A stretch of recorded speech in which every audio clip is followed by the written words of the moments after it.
La femme est-elle un patient comme les autres? Non, s'indigne Oser le féminisme. Douleur minimisée, patiente pas prise au sérieux, voire agressée sexuellement. Pour l'association, les femmes sont moins bien soignées que les hommes. Oui, à l'occasion du 8 mars, le 8 mars c'est demain, c'est la journée internationale des droits des femmes. Oser le féminisme lance une campagne de communication pour lutter contre le sexisme en médecine. Je vous propose d'écouter plusieurs témoignages de patients qui ont été recueillis par l'association. Ça va être dans votre tête, t'exagères, c'est pas ça. Moi, ce qui m'embêtait, en fait, c'est de devoir exagérer pour qu'on comprenne que j'ai mal, en fait. De me mettre à pleurer ou à crier, vous êtes un peu douillette tout de même, il a plié. Il me dit, mais je vous fais mal. Je lui dis, oui, vous me faites mal. Et il a continué quand même. Bah, j'ai l'impression qu'on minimise tout le temps la douleur. On est des numéros. Et il me tire vers lui. J'ai eu l'impression qu'il avait voulu m'embrasser à ce moment-là. J'étais dans une salle fermée avec un médecin seul et je me sentais en danger, en fait. Comment lutter contre les discriminations sexistes dans le monde médical? Pour en parler, on accueille Raphaël Rémy-Leleu, qui est porte-parole d'Oser le féminisme. Bonjour. Bonjour. Pourquoi vous avez choisi cette année donc d'axer votre communication du 8 mars sur la santé? Plus encore que la communication du 8 mars, c'est toute une campagne qu'on va développer sur la santé des femmes, qui s'appelle À notre santé, parce que c'est un sujet qu'on a toujours traité au sein des féminismes et qui a continué de monter ces dernières années. Les femmes et les filles se sentent de plus en plus libres et écoutées pour en parler. Il était temps qu'on propose notre analyse au grand public. Alors, vous avez mené une enquête dont les chiffres sont froids dans le dos, vraiment. Vous dites qu'un quart des femmes disent avoir subi au moins une fois des gestes ou des paroles à connotation sexuelle dans le cadre de consultations médicales. C'est ça, alors que la consultation médicale devrait être le lieu de la confiance, le lieu de la bienveillance. Un quart ayant subi des violences ou des tentatives de violences sexuelles, 87% des femmes interrogées disent avoir été gênées par le comportement d'un soignant ou d'une soignante. Et cette enquête, nous l'avons faite nous-mêmes. Ça montre aussi l'absence de chiffres en la matière, l'absence de moyens pour lutter contre cette gêne et ces violences sexistes dans le monde médical. Il est temps de se mettre au boulot. On parle souvent, on en a parlé, on a fait l'écho souvent de fois ici, on parle aussi des violences obstétricales ou gynécologiques. C'est encore autre chose, ça?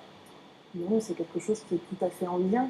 Ce qu'on explique également dans le cadre de cette campagne, qui est une véritable campagne féministe sur la santé des femmes et des filles, c'est le morcellement finalement de la santé des femmes et des filles. Le fonctionnement en spécialité fait que pour être entendue en tant que femme, avec toutes nos spécificités, mais aussi face au mépris sexiste, c'est aujourd'hui encore très compliqué et bien sûr on va retrouver cela dans les soins obstétriques et gynécologiques, mais il y a beaucoup de liens à faire avec des consultations généralistes ou d'autres spécialités. Les remontées que vous avez quand on parle de violence obstétricale, c'est clairement et concrètement quoi?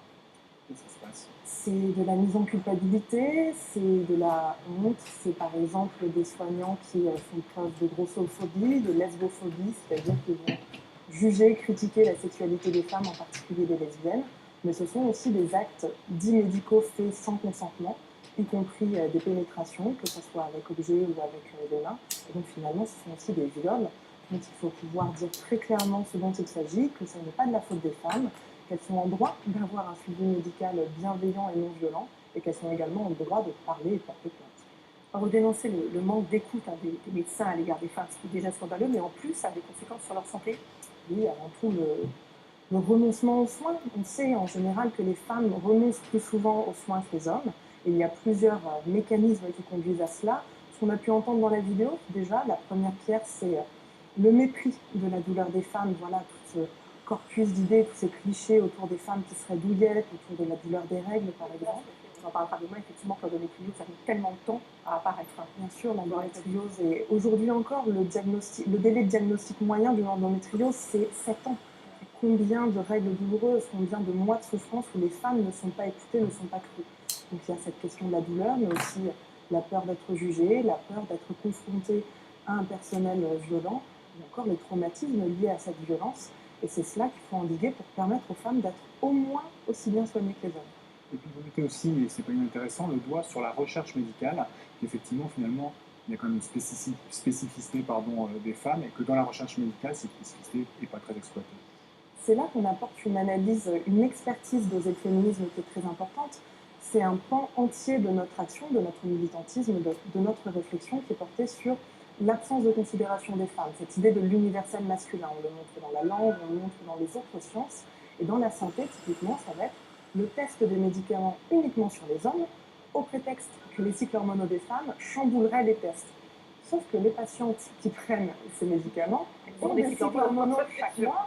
Et on en parlait encore avec des femmes qui témoignaient, qui disaient, mais quand j'ai eu mon début de grossesse, presque tous les médicaments que je prenais au quotidien et dont j'avais besoin étaient interdits en cas de grossesse ou très fortement déconseillés, parce que si la science médicale a été incapable de nous prendre en compte. Et le gouvernement a annoncé cette semaine un nouveau report du projet de loi autorisant la PMA, la procréation médicalement assistée, à toutes les femmes, y compris aux célibataires et aux couples de lesbiennes.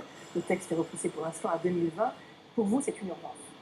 C'est une urgence, c'est une discrimination d'État contre les femmes célibataires et contre les lesbiennes, et donc une discrimination qui a lieu en raison du sexe et de l'orientation sexuelle.